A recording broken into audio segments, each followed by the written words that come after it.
बिस्मिल्लाहिर्रहमानिर्रहीम। अज़ीज़ तलबा व तालिबात, अस्सलामु अलैकुम। मैं हूँ आपका chemistry teacher Ehsan Afroz, class नहम केमिस्ट्री बाब नंबर 1। आज के लेक्चर में हम आखिरी 2 तशख़ीसी सरगर्मियों का जायज़ा लेंगे। ये कुछ न्यूमेरिकल्स के ऊपर मुश्तमिल हैं, जो कि हम बाब के अंदर भी बड़ी तफसील के साथ समझ के आए हैं और यहाँ पर भी इनको हल करने की कोशिश करेंगे इन सरगर्मियों के ज़रिए। तो आएँ चलते हैं ग्लास बोर्ड की तरफ। आगे सरगर्मी 1.6 है। इसका पहला सवाल है, किसी शय के 1 मोल मॉलिक्यूल को ज़ाहिर करने के लिए कौन सा लफ्ज़ इस्तेमाल किया जाता है। तो आपने पढ़ा कि जो शय है वो मुख्तलिफ़ तरह की हो सकती है। एलिमेंट की शक्ल में शय हो सकती है, कंपाउंड की शक्ल में हो सकती है, आयनिक कंपाउंड की शक्ल में भी कोई शय मौजूद हो सकती है। तो अगर हम इसमें से किसी भी शय को ग्राम्स के अंदर, उसके मास को ग्राम्स के अंदर ज़ाहिर करते हैं, तो वो ग्राम के लिहाज से फिर हम उसको मुख्तलिफ इस्तिलाहों के अंदर इस्तेमाल करते हैं। जैसे अगर मैं किसी एलिमेंट के मास को ग्राम में ज़ाहिर कर दूं तो वो ग्राम एटॉमिक मास कहलाता है। कंपाउंड के मास को ग्राम में ज़ाहिर कर दूं तो वो ग्राम मॉलिक्यूलर मास कहलाता है। आयनिक कंपाउंड के मास को ग्राम में ज़ाहिर कर दूं तो वो ग्राम फार्मूला मास कहलाता है। यहाँ पे देखो, उसने पूछा कि किसी शय के 1 मोल मॉलिक्यूल को, मतलब कोई कंपाउंड है हमारे पास, उसके 1 मोल को हमने ज़ाहिर करना है तो किस लफ्ज़ से। तो अगर मैंने उसके 1 मोल के मास को ज़ाहिर करना है, उसको ग्राम किसी भी एक कंपाउंड के 1 मोल के मास को ज़ाहिर करने के लिए जो हम इस्तिलाह इस्तेमाल करते हैं वो ग्राम मॉलिक्यूलर मास कहलाती है। तो 1 मोल मॉलिक्यूल को ज़ाहिर करने के लिए कौन सी इस्तिलाह होगी? Gram molecular mass. ये जवाब है इसका। दूसरे नंबर पर है, किसी शय के 1 ग्राम एटॉमिक मास में कितने एटम होते हैं? 1 ग्राम एटॉमिक मास, बड़ी आसान सी बात है। किसी भी ग्राम एटॉमिक मास से मुराद असल में 1 मोल है। आपने पढ़ा, किसी भी अगर एलिमेंट के एटॉमिक मास को ग्राम में जाहिर कर दें तो उसका ग्राम एटॉमिक मास कहलाता है, और ग्राम एटॉमिक मास को हम 1 मोल भी कहते हैं। तो अगर मैं कहना चाह रहा हूँ कि किसी शय के ग्राम एटॉमिक मास की तादाद कितनी है, एक ग्राम एटॉमिक मास है, तो फिर इसमें कितने एटम्स होंगे? तो कोई भी शय अगर 1 मोल होगी, 1 ग्राम एटॉमिक मास से मुराद है यहाँ पे 1 ग्राम एटॉमिक मास का मतलब है कि हमारे पास जो दी गई शय है उसकी तादाद 1 मोल है। और कोई भी शय अगर उसकी तादाद 1 मोल होगी तो 1 मोल के अंदर जो एटम्स की तादाद है वो एवोगैड्रो नंबर के बराबर होगी। तो 1 ग्राम एटॉमिक मास वाली शय में एटम्स असल में एवोगैड्रो नंबर के बराबर होंगे। इसका मतलब कि एटम की तादाद होगी 6.02 ज़रब 10 की ताकत 23 एटम्स। ये इसका जवाब हो, क्योंकि 1 ग्राम एटॉमिक मास से मुराद है शय का 1 मोल, और किसी भी शय के 1 मोल में एटम्स की तादाद एवोगैड्रो नंबर के बराबर होती। तो ये इसका जवाब है। तीसरा सवाल है, किसी शय के मास और मोल के दरमियान ताल्लुक वाज़ह है। किसी शय के मास और मोल के दरमियान ताल्लुक को वाज़ह करें। मैं ये 1.6 नंबर सरगर्मी है जिसका मैं तीसरा सवाल हल करने लगा हूं। इसका जवाब देखते हैं। उन्होंने कहा है कि मास और मोल, इन दोनों के दरमियान ताल्लुक को जाहिर करना है। मास और मोल के दरमियान, आपने मोल का जब नज़रिया पढ़ा था तो वहां आपने मोल के नज़रिए में पढ़ा था कि किसी भी शय के मास और मोल के दरमियान एक ताल्लुक होता है। उस ताल्लुक को हम एक मसावात की मदद से जाहिर करते हैं, और वो जो ताल्लुक है वो है किसी भी शय के मोल्स की तादाद बराबर होती है शय का दिया गया मास तकसीम शय का मोलर मास। तो ये ताल्लुक है, आप देख सकते हैं कि मोल और मास ये आपस में डायरेक्टली प्रोपोर्शनल है। अगर किसी शय का मास ज़्यादा होगा इसका मतलब उसके मोल की तादाद ज़्यादा है, या अगर कम होगा मास तो इसका मतलब उसके मोल की तादाद भी कम होगी। तो इस फार्मूले का इस्तेमाल करते हुए हम मोल और मास के ताल्लुक को समझ सकते हैं। इस फार्मूले में आपको तीन चीज़ें नज़र आ रही हैं, मोल, मास और मोलर मास। अगर मुझे तीन में से कोई सी भी दो चीज़ें पता हों तो तीसरी चीज़ मैं आसानी से मालूम कर सकता हूँ। अगर मैं सिंबल की मदद से इस ताल्लुक को लिखना चाहता हूँ तो मोल्स की तादाद को छोटे n से ज़ाहिर करते हैं, मास की मिकदार को छोटे m से, मोलर मास को कैपिटल M से ज़ाहिर करते हैं। तो सिंबल की शक्ल में यही ताल्लुक को मैं इस तरह भी लिख सकता हूँ। चौथा सवाल है, ऑक्सीजन एटम्स के 3 मोल्स का मास मालूम करें। हमारे पास ऑक्सीजन एटम है जिसके मोल की तादाद कितनी है, 3। हमने इसका मास बताना है। ऑक्सीजन की मिकदार है 3 मोल। अगर मैं ऑक्सीजन के 1 मोल की बात करूं तो 1 मोल का जो मास है ऑक्सीजन का वो होता है 16 ग्राम। 2 मोल का मास होगा 32 ग्राम और 3 मोल का मास होगा 48 ग्राम। हमने चूंकि ये मास ही मालूम करना है तो मैं इसको ज़रा एक फार्मूले की मदद से मालूम करना सिखाता हूँ आपको। तो चौथा सवाल है हमारे पास, इसको हल करते हैं। इधर मैं जो इधर स्टेटमेंट लिखी हुई है उसके मुताबिक लिखता हूँ कि ऑक्सीजन के मोल्स, ऑक्सीजन के मोल्स कितने बताए हुए हैं, 3 मोल। जबकि हमने मालूम क्या करना है, ऑक्सीजन का मास ये मालूम करना है हमने। हमारे पास फॉर्मूला क्या है, हमने ये ऊपर भी अभी पढ़ा है कि किसी भी शय के मोल्स की तादाद बराबर होती है शय का दिया गया मास तकसीम शय का मोलर मास। हमने चूंकि मास निकालना है तो मोलर मास इस तरफ आके मोल्स के साथ ज़रब हो जाएगा। तो मोल्स ज़रब मोलर मास बराबर आ जाएगा मास के, जो हम मालूम करना चाहते हैं। मोल्स की तादाद हमें पता है 3, मोलर मास हमें पता है 16। जब इसको इसके साथ ज़रब देंगे तो मास हमारे पास निकल आएगा ऑक्सीजन का 48 ग्राम। यही हमारा मतलूबा जवाब है। हमने 3 मोल ऑक्सीजन का मास मालूम करना था। 5वें नंबर पर है, पानी के निस्फ मोल में पानी के एटम्स बताने हैं कितने होंगे।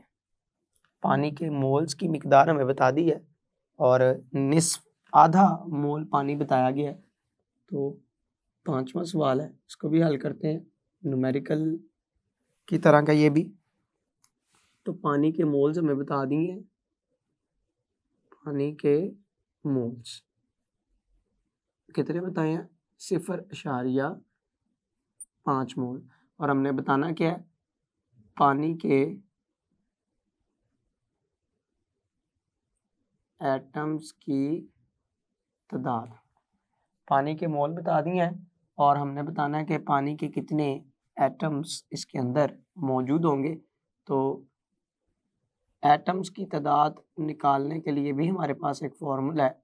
किसी भी शय के एटम्स की तादाद बराबर होती है शय के मोल्स की तादाद ज़रब एवोगैड्रो नंबर।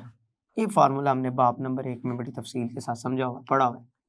एटम की तादाद निकालनी है, मोल हमें बताए हुए हैं 0.5, जबकि एवोगैड्रो नंबर 6.02 ज़रब 10 की ताकत 23।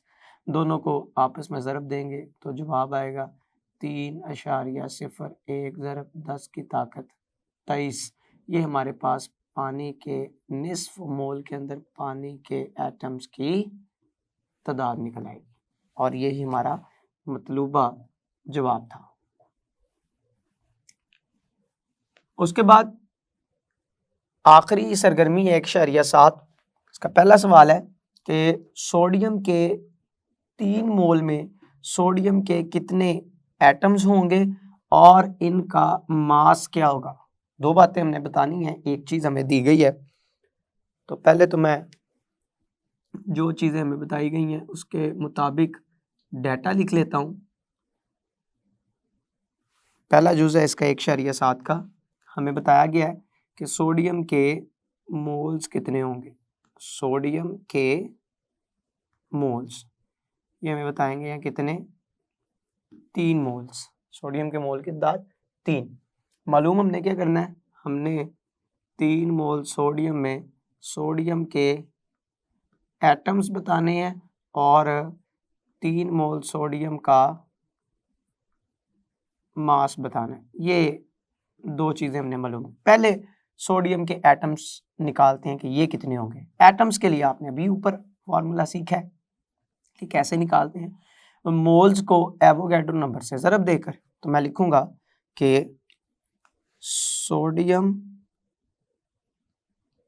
के एटम्स बराबर होंगे सोडियम के मोल्स ज़रब एवोगैड्रोस नंबर। सोडियम के मोल्स कितने, 3, एवोगैड्रो नंबर 6.02 ज़रब 10 की ताकत 23। मैं ज़रब दूंगा तो 18.06 ज़रब 10 की ताकत 23। मैं इसको ज़रा और आसान करके लिख लूँ तो 1.806 ज़रब 10 की ताकत 24। ये मेरे पास क्या निकल आएंगे, सोडियम के एटम्स की तादाद। ये पहली चीज़, दो में से एक चीज़ हम मालूम कर चुके हैं, एटम की तादाद। अब दूसरे नंबर पर हमने सोडियम का मास मालूम करना है। मास मालूम करने के लिए हमारे पास मास और मोल का एक ताल्लुक था। ये पीछे वाले सवाल के अंदर भी हम पढ़ के आए हैं कि मास और मोल में क्या ताल्लुक है कि मोल बराबर है मास और मास तकसीम मोलर।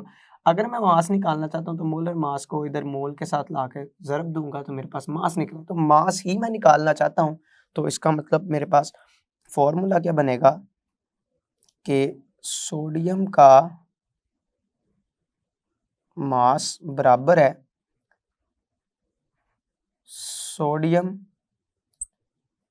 के मोल्स ज़रब सोडियम का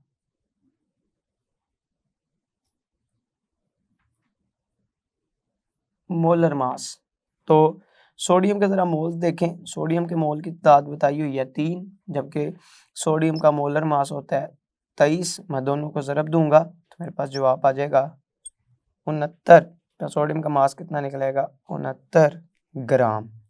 ये मेरे पास आ गया सोडियम का मास। ये मतलूबा जवाब है। तो पहला जो जुज़ था 1.7 का, उसमें हमने ये दो चीज़ें मालूम करनी थी। सोडियम के एटम्स की तादाद जो कि हम मालूम कर रहे हैं कितनी है, 1.806 ज़रब 10 की ताकत 24 एटम्स, और मोल्स की मास जो कि कितना है 69 ग्राम। दूसरा सवाल है, एक एटॉमिक मास यूनिट में हाइड्रोजन के कितने एटम्स होंगे। एक एटॉमिक मास यूनिट में हाइड्रोजन के कितने एटम होंगे। तो सरगर्मी 1.7 हम हल कर रहे हैं और इसका दूसरा जुज़ है, दूसरा सवाल है, इसको हल करते हैं। हमने बताने हैं हमारे पास एक एटॉमिक मास यूनिट दिया गया है हाइड्रोजन का, हमने बताने हैं इसमें हाइड्रोजन के एटम्स की तादाद कितनी होगी। तो मैं लिखता हूँ कि हाइड्रोजन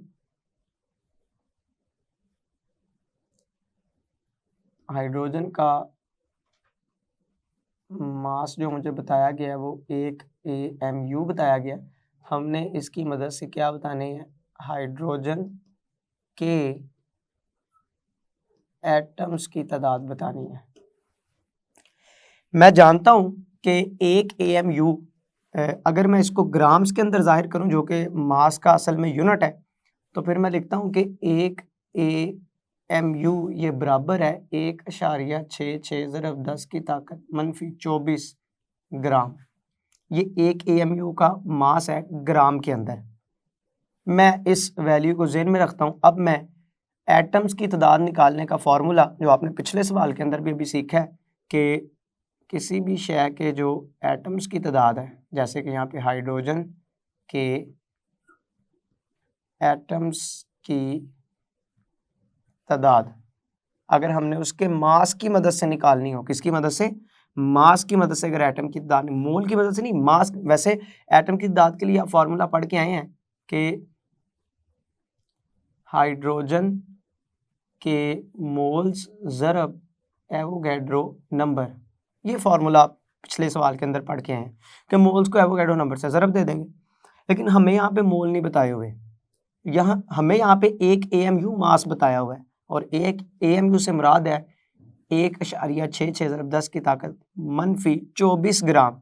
लेकिन मैं ये जानता हूँ कि मोल बराबर किसके होती हैं, तो मैं मोल की जगह पे उसका फार्मूला इस्तेमाल करूँगा। मैं जानता हूँ किसी भी शय के मोल की तादाद ये बराबर होती है शय का दिया गया मास तकसीम शय का मोलर मास।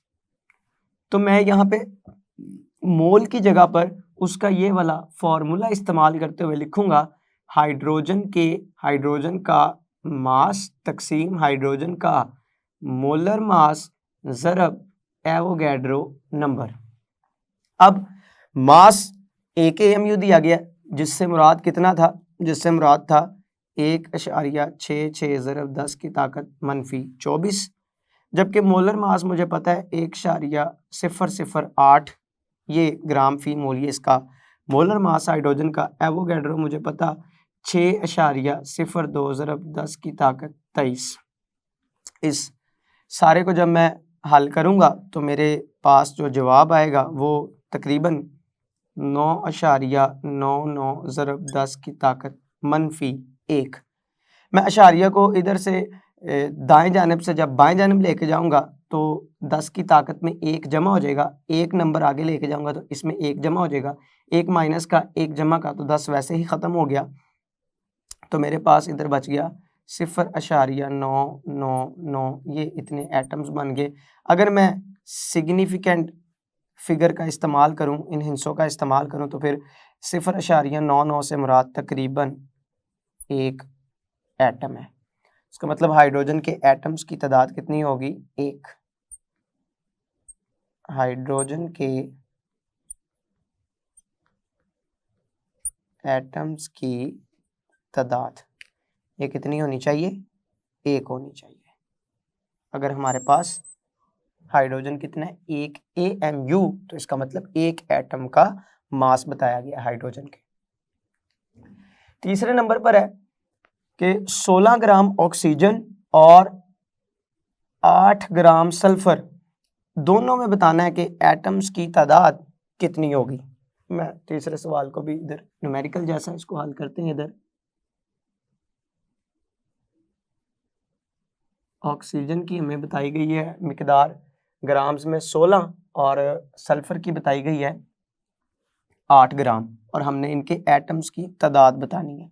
तो पहले तो मैं ऑक्सीजन का मास लिख लेता हूँ जो दिया गया है। तो इधर लिखेंगे ऑक्सीजन का मास ये बराबर होगा 16 ग्राम। दूसरे नंबर पर सल्फर का जो मास दिया गया है ये बराबर होगा 8 ग्राम। हमने क्या मालूम करना है? हमने ऑक्सीजन के एटम्स बताने हैं कितने होंगे, और सल्फर के एटम्स की तादाद बतानी है कि ये कितने होंगे।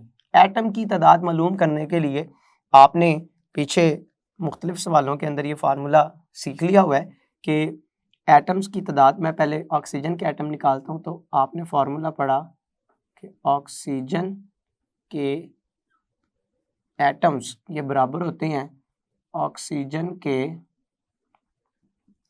Moles ज़रब Avogadro's number.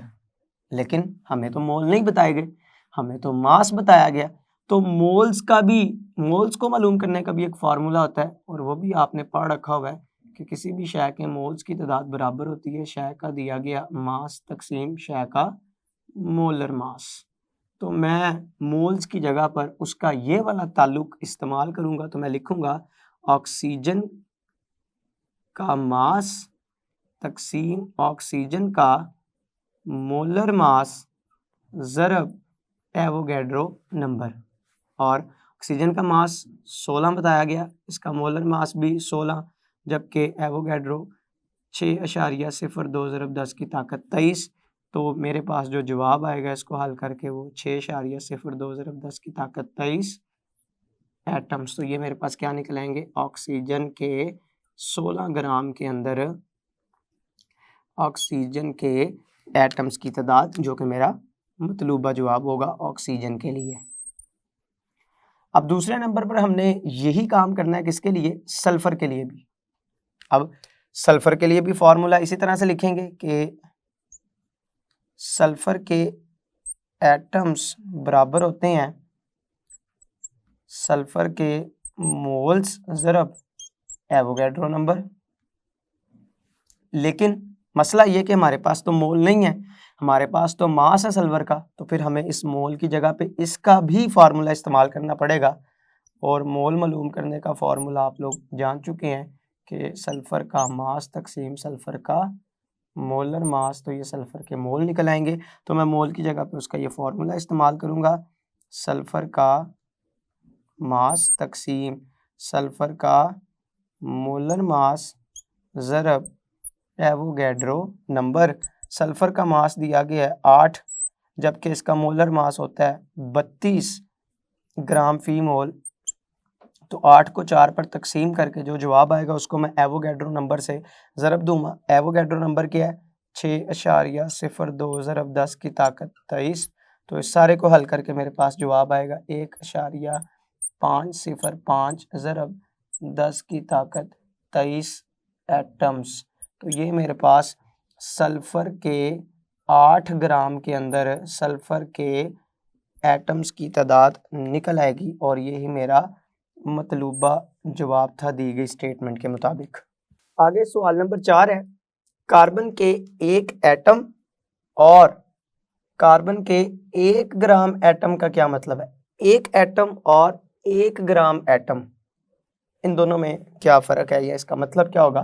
तो चौथा सवाल है 1.7 का चौथा सवाल करने जा रहे हैं। कार्बन के एक एटम से मुराद कार्बन के एक एटम का मास है जो कि 12 AMU है, जबकि कार्बन के 1 ग्राम एटम हमने पढ़ा, जब भी हम किसी एटम के एटॉमिक मास को ग्राम में जाहिर करते हैं तो वो उसका ग्राम एटम कहलाता है। तो मतलब ये बात समझने के लिए मुझे ग्राम एटम का मतलब पता होना चाहिए। तो ग्राम एटम से मुराद क्या है, मैं इधर लिखता हूँ ग्राम एटम, ये पता होगा तो ही हम एटम और ग्राम एटम में ये फ़र्क अच्छी तरह से समझ सकते हैं। तो ग्राम एटम से मुराद क्या है कि जब भी किसी एटम के एटॉमिक मास को ग्राम्स में जाहिर करें तो ये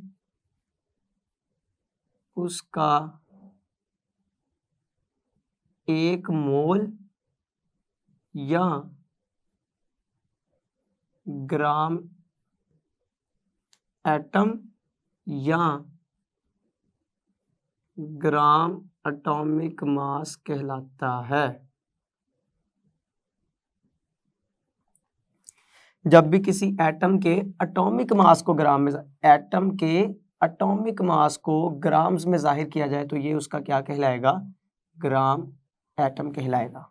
मतलब एटम के एटॉमिक मास को, तो अगर मैं लिखूं कि कार्बन का 1 ग्राम एटम, तो इसका मतलब कि कार्बन के एटॉमिक मास को हमने ग्राम्स में जाहिर किया हुआ है। कार्बन का एटॉमिक मास होता है 12 AMU। अगर मैं इसको ग्राम में जाहिर कर दूं तो ये कार्बन का 1 ग्राम एटम कहलाएगा। इससे मुराद होगी कार्बन का 1 मोल, तो 12 ग्राम 1 मोल। और मैं जानता हूं किसी भी शय के 1 मोल के अंदर एटम्स की तादाद पार्टिकल्स की तादाद एवोगैड्रो नंबर के बराबर होगी, यानी कि 6.02 ज़रब 10 की ताकत 23 कार्बन के एटम्स। तो अगर लिखा हुआ ये आया है कि कार्बन का 1 ग्राम एटम, तो कार्बन के 1 ग्राम एटम से मुराद कार्बन के कितने एटम्स होंगे? 6.02 ज़रब 10 की ताकत 23 एटम होंगे। तो फर्क हमें पता चल गया। कार्बन के 1 एटम और 1 ग्राम एटम का मतलब क्या है? कार्बन के 1 एटम से मुराद है कि एटमों की तादाद सिर्फ 1 है, 12 AMU उस एक एटम का मास। लेकिन 1 ग्राम एटम से मुराद 12 AMU नहीं, 1 ग्राम एटम से मुराद होगा 12 ग्राम, और 12 ग्राम के अंदर एटमों की तादाद कितनी होगी? 6.02 ज़रब 10 की ताकत 23। तो एक एटम, ये तो सीधा सीधा बताया हुआ है कि ये कार्बन का एक अलहदा एटम है, और 1 ग्राम एटम से मुराद के एवोगैड्रो नंबर एटम्स के मौजूद हैं इसमें। तो ये दोनों के अंदर बुनियादी फर्क है। 5वें नंबर पर है, क्या 1 मोल ऑक्सीजन और 1 मोल सल्फर का मास बराबर होगा? तो जरा मास मालूम करके देख लेते हैं। 1 मोल सल्फर और 1 मोल ऑक्सीजन का मास हमने देखना है। तो पहले हम लिखते हैं कि ऑक्सीजन के मोल्स हमें बताए हुए हैं कितने? 1 मोल। इसी तरह सल्फर के भी मोल्स बताए हुए हैं, और वो भी कितने? 1 मोल। हमें बताना है 1 मोल ऑक्सीजन और 1 मोल सल्फर, इनका मास बराबर होगा, मतलब दोनों का मास देखना है आपस में। तो मुझे ऑक्सीजन का मास भी निकालना पड़ेगा, ऑक्सीजन का मास, और दूसरे नंबर पर सल्फर का मास भी मालूम करना पड़ेगा। फिर जाके पता चलेगा कि क्या दोनों का मास आपस में बराबर है कि नहीं, जबकि दोनों की मिकदार मोल्स के अंदर कितनी है? 1 मोल। पहले मैं ऑक्सीजन का मास मालूम करता हूं, और मास मालूम करने के लिए फॉर्मूला अब हम जानते हैं, याद हो चुका है हमें कि ऑक्सीजन का मास किसके बराबर होगा? ऑक्सीजन के मोल्स ज़रब ऑक्सीजन का मोलर मास। ऑक्सीजन के मोल ज़रब ऑक्सीजन का मोलर मास। तो ऑक्सीजन के मोल्स बताए हुए हैं, एक इसका मोलर मास हमें पता है 16, ज़रब देंगे तो ऑक्सीजन का मास कितना निकल आएगा? 16 ग्राम। ये मेरे पास ऑक्सीजन का क्या निकल आया? मास। सल्फर का भी निकाल लेते हैं, फिर हमें पता चलेगा कि क्या दोनों बराबर हैं कि नहीं है। तो सल्फर का मास निकालने के लिए फार्मूला यही लगाएंगे, लिखेंगे कि सल्फर का मास बराबर है सल्फर के मोल्स ज़रब सल्फर का मोलर मास। सल्फर के मोल 1, जबकि इसका मोलर मास 32 ग्राम फी मोल, तो जवाब आ गया 32 ग्राम। ये मेरे पास सल्फर का मास निकल आया, जो कि कितना है? 32 ग्राम। ज़रा दोनों का मुवाजना कर लें, सल्फर का मास और ऑक्सीजन का मास। तो ऑक्सीजन का मास कितना निकला है? 16। सल्फर का मास कितना निकला है? 32। इसका मतलब कि सल्फर और ऑक्सीजन के एक एक मोल का जो मास है वो आपस में बराबर नहीं होगा। आगे चलते हैं, अगला सवाल है, अगर 16 ग्राम ऑक्सीजन में ऑक्सीजन के 1 मोल एटम्स हों, तो ऑक्सीजन के 1 एटम का मास ग्राम में मालूम करें। 16 ग्राम ऑक्सीजन में ऑक्सीजन के अगर 1 मोल एटम हो, तो हम जानते हैं कि इस दी गई स्टेटमेंट के मुताबिक, जरा मैं आपको डाटा लिख के बताता हूँ। यह है सवाल नंबर 6। कहता है कि ऑक्सीजन के 16 ग्राम में, मतलब ऑक्सीजन का मास, ऑक्सीजन का मास कितना? 16 ग्राम, जबकि ऑक्सीजन के मोल्स, ऑक्सीजन के मोल्स की तादाद अगर देखें तो 1 मोल। 16 ग्राम ऑक्सीजन से मुराद ऑक्सीजन का 1 मोल, ऑक्सीजन का 1 मोल, लेकिन ऑक्सीजन के एटम्स के अगर मोल बताएं तो वो 16 मोल ही बनेंगे। लिखा हुआ है कि 16 ग्राम ऑक्सीजन में ऑक्सीजन के 1 मोल एटम होंगे। 16 ग्राम ऑक्सीजन में ऑक्सीजन के 1 मोल एटम होंगे। तो ये 16 ग्राम ऑक्सीजन है, तो 16 ग्राम ऑक्सीजन के अंदर ऑक्सीजन के मोल्स कितने होंगे? 1 मोल। 16 ग्राम ऑक्सीजन में ऑक्सीजन के मोल्स कितने होंगे? 1 मोल। हमने बताना है कि अगर ऑक्सीजन के एक एटम का अगर ऑक्सीजन के एक एटम का मास क्या होगा ये मालूम करना है। तो ऑक्सीजन के एक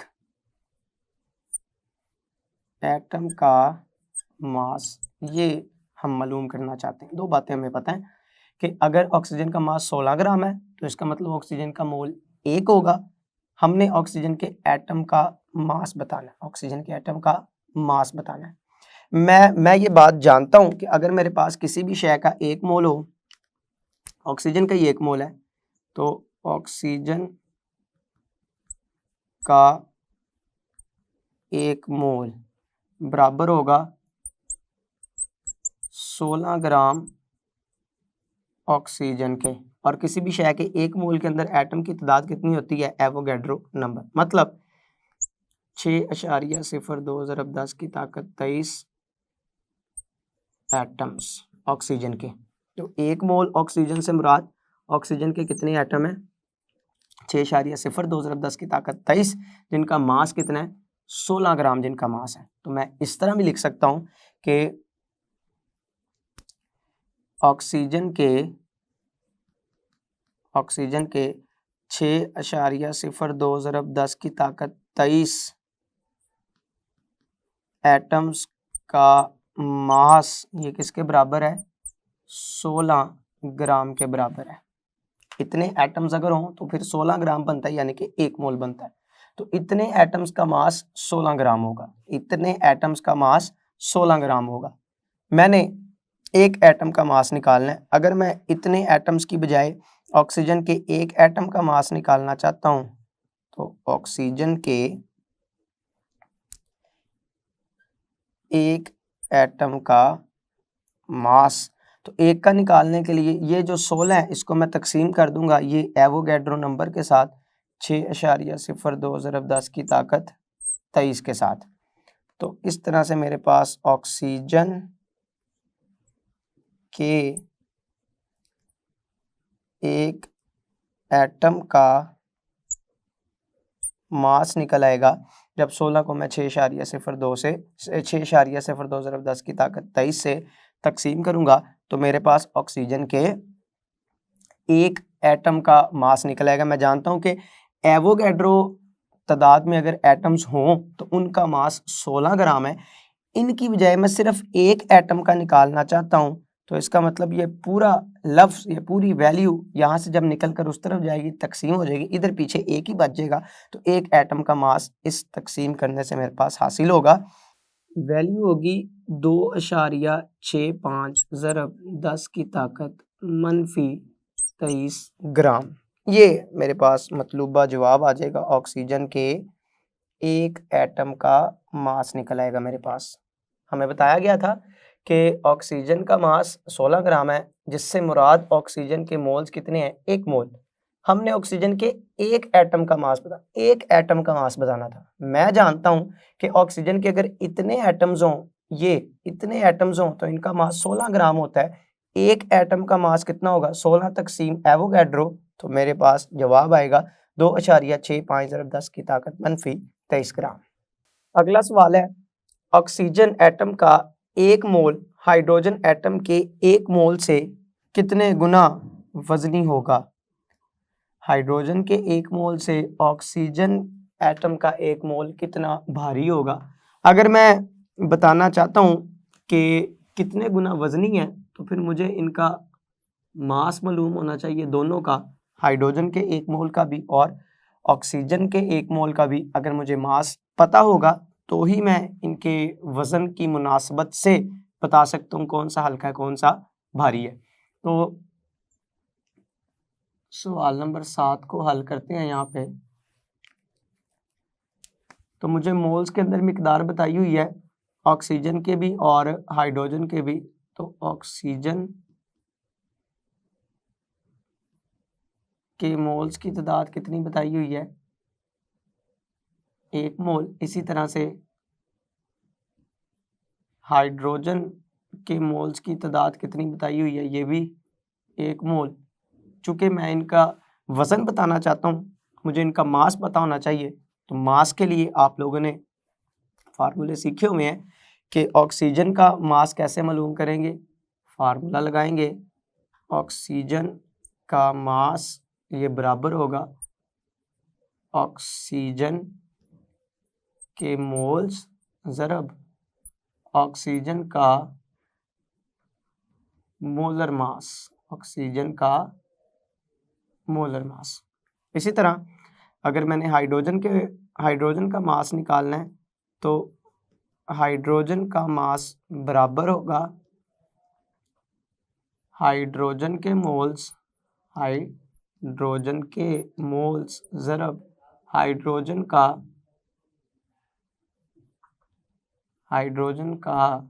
मोलर मास, इसके बराबर होगा। मैं दोनों मालूम कर लेता हूँ। ऑक्सीजन का मास, ऑक्सीजन के मोल 1 बताया हुआ है, मोलर मास इसका 16, तो मैं ज़रब दूंगा तो मेरे पास ऑक्सीजन का मास निकल आएगा 16 ग्राम। अब हाइड्रोजन का मास देखते हैं। हाइड्रोजन के मोल भी बताए हुए हैं 1, जबकि इसका मास, मोलर मास भी कितना होता है 1, तो इसका जवाब आ जाएगा 1 ग्राम। तो दोनों का मुवाजना कर लें तो आप देख सकते हैं ऑक्सीजन और हाइड्रोजन, ऑक्सीजन हाइड्रोजन के 16 गुना ज़्यादा वजनी है। तो मैं लिखूंगा ऑक्सीजन का 1 मोल हाइड्रोजन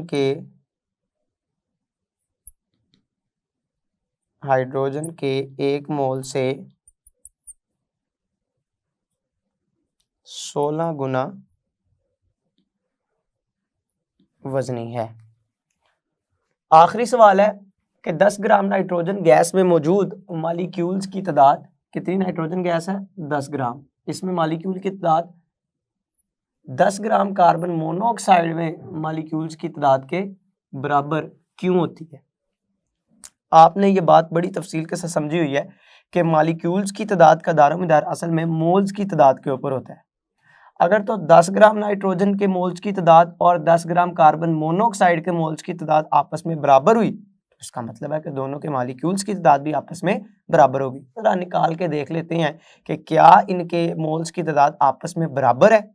अगर तो बराबर है तो फिर वही वजह है इनके मॉलिक्यूल्स के तादाद की भी आपस में बराबर होने की। तो सवाल नंबर 8 को हल करेंगे। सबसे पहले हम नाइट्रोजन का मॉलिक्यूल, नाइट्रोजन के मास की वैल्यू लिखते हैं। यहाँ पे उसने नाइट्रोजन का मास बताया हुआ है, नाइट्रोजन का मास कितना 10 ग्राम। नाइट्रोजन का मोलर मास लिख लेते हैं, नाइट्रोजन का मोलर मास ये बराबर होता है 28 ग्राम। पहले नाइट्रोजन के लिए सारा हल कर लेते हैं, फिर इसको कार्बन मोनोऑक्साइड के लिए हल करेंगे। हमने असल में मोल्स की तादाद निकालनी है, तो मैं जानता हूँ कि नाइट्रोजन के मोल्स किसके बराबर होंगे, नाइट्रोजन का मास तकसीम नाइट्रोजन का मोलर मास। नाइट्रोजन का मास 10 ग्राम, इसका मोलर मास 28 ग्राम फी mole, and molar mass gram फी मोल, ये इसका यूनिट है। तो मैं जब इसको हल करूंगा तो मेरे पास जवाब आएगा इसके लिए 0.35 मोल। ये नाइट्रोजन के क्या निकल आएंगे, मोल। अब इसी तरह से कार्बन मोनोऑक्साइड के भी मोल्स की तादाद निकालें। उसके लिए सबसे पहले कार्बन मोनोऑक्साइड का मास लिखते हैं, जो कि कितना दिया गया 10 ग्राम। कार्बन मोनोऑक्साइड का मोलर मास देखते हैं, कार्बन मोनोऑक्साइड का मोलर मास, तो असल में कार्बन मोनोऑक्साइड का भी मोलर मास कितना होता है 28 ग्राम फी मोल। अब मास भी बराबर वही जो ऊपर था, मोलर मास भी वही जो ऊपर था, तो मोल्स की तादाद भी वही निकलेगी। तो नाइट्रोजन कार्बन मोनोऑक्साइड के मोल्स, कार्बन मोनोऑक्साइड के मोल्स ये बराबर होंगे कार्बन मोनोऑक्साइड का मास तकसीम कार्बन मोनोऑक्साइड का मोलर मास। मास कितना 10, मोलर मास कितना 28, जवाब आएगा 0.35 मोल। तो अगर आप दोनों के मोल्स की मिकदार चेक करें तो आपस में क्या है, बराबर। अगर दोनों के मोल आपस में बराबर हैं तो दोनों के मालिक्यूल की तादाद भी आपस में बराबर होगी। जब इनके मालिक्यूल निकालेंगे, चाहे नाइट्रोजन के निकाल लें चाहे कार्बन मोनोऑक्साइड के निकाल लें, मालिक्यूल निकालने का तरीका क्या होगा कि हम मोल को एवोगैड्रो के साथ ज़रब दे देंगे। तो देखें कि नाइट्रोजन के मालिक्यूल्स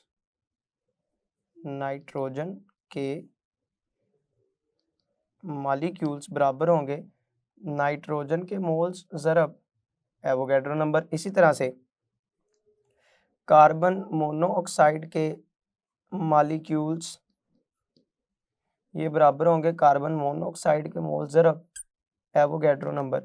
तो नाइट्रोजन के मोल्स आपने निकाले 0.35, एवोगैड्रो 6.02 ज़रब 10 की ताकत 23।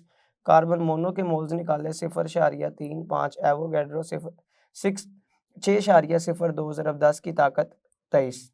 इसको हल करें, दोनों का जवाब क्या आएगा, एक ही जैसा आएगा और ये आएगा 2.107 ज़रब 10 की ताकत 23।